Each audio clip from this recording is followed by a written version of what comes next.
Hello! Today's video is about the Sleeping Beauty self-portrait I recently did. As you can see, it's a very complex edit. First you'll need your cat. Just kidding, they don't really help. I used my trusty Sony A7 and my remote. I had a skirt for the background with floral patterns, a white wig, a white lace outfit and some silk flowers. The makeup for this edit was very simple, nude lips and a little bit of sparkly silver on the eyes. And then I used this skirt as a backdrop, which was a big mistake. I should have just used a white sheet, it would have worked out a lot better, as you'll see in the edit. So I arranged the flowers into little groups, took photographs of them for the composite, and I also took pictures of the wig with the flowers placed on it.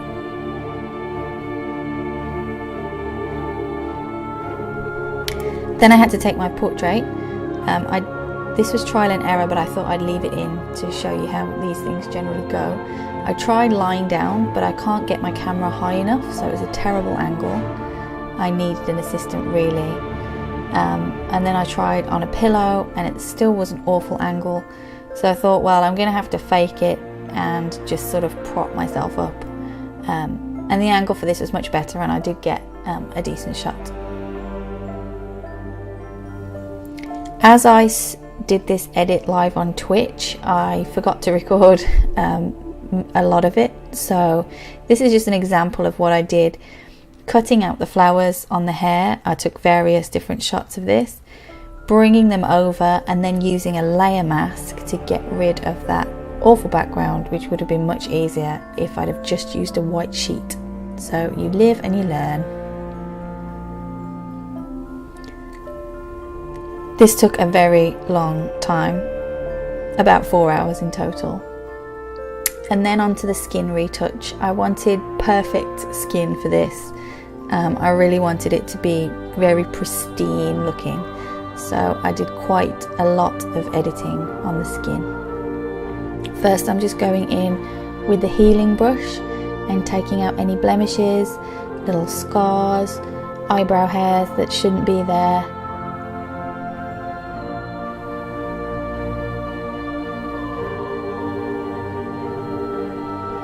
And then I'm using a dodge and burn layer to fix any dark areas on the skin. So I'm also using it to shape the nose and make my nose straighter. I'm getting rid of under eye bags, and you'll see that little dark patch to the right of the lips. I'm just sort of lightening that up so you've got a very even skin tone. I'm going to go in next with the burn layer. And by adding shadow on the side of the nose, I'm actually slimming the nose down without changing the shape. Much like you would do with contouring using makeup.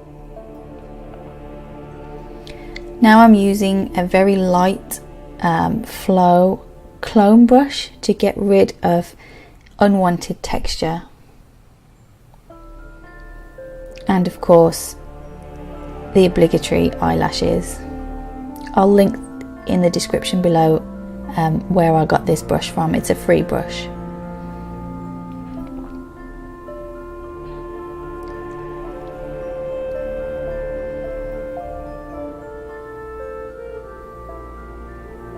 Next I'm going in with another dodge layer, and I just wanted to fix the lips a little bit. They were looking less than perfect, so I'm just getting rid of some of those dark lines which make them look cracked, and in with the liquify tool just to plump them up. If you're waiting for your first kiss, you really want some gorgeous lips.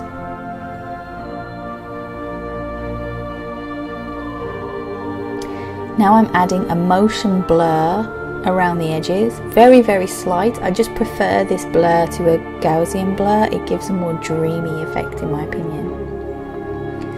That little tuft of hair there was just bothering me. I just wanted to soften it so it didn't look so short. I wanted it to blend in more.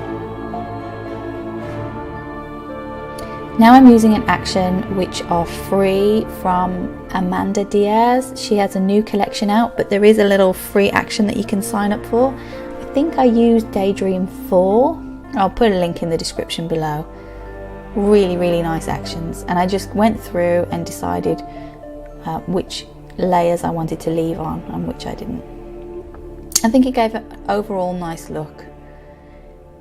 Next, just zooming in, making sure there's no areas that are distracting. With an image this big, you tend to miss things if you don't zoom in. So if I ever printed this large, I'd probably go over this again just to make sure there were no little distractions. So I'm just using a brush with about a 12% flow, I think. And I'm just getting rid of that horrendous background that I thought was a good idea. You can see now why it would have been a lot better on a plain white sheet.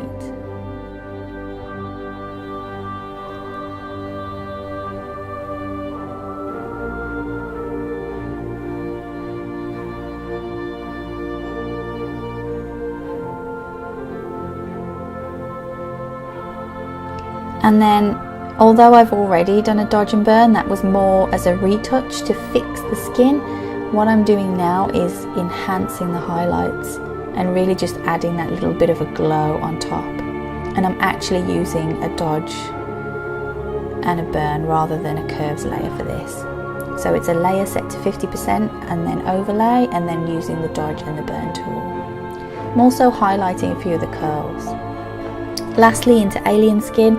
As you can see by the panel on the left, there are endless beautiful options, and I cropped some of this video out because I went through a lot and I kept coming back to this one.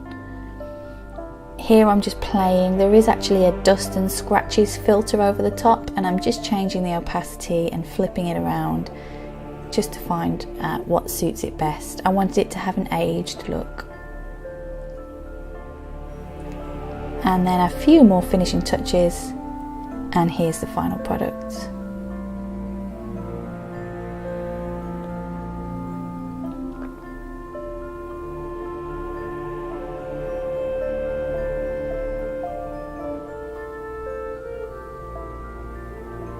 If you liked this edit and you'd like to see more, subscribing to the channel really helps it grow. Also, please give it a thumbs up, and I hope to see you next time.